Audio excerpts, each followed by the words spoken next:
Before you go ahead, spoiler warning. So watch a movie if you did not watch and then come back to this video.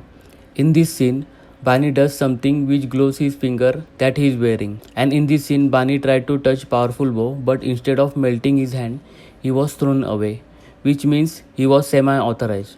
It proves that those rings are very powerful and they belong to gods. So the question is, those rings belongs to whom? I have a theory that those rings belongs to Arjun or probably some other god. I am saying this because the color and shape of the ring matches with the ring worn by Bani.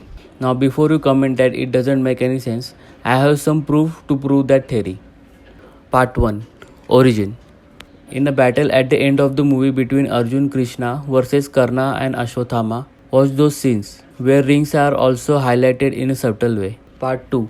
So what is the use of the ring? The answer is simple.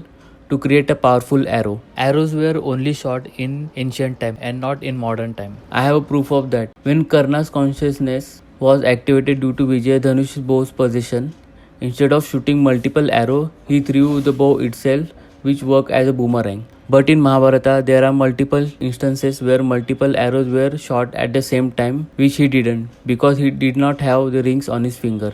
Also observe that when Arjun pulls string to fire an arrow, the arrow started appearing from this hand rather than that hand.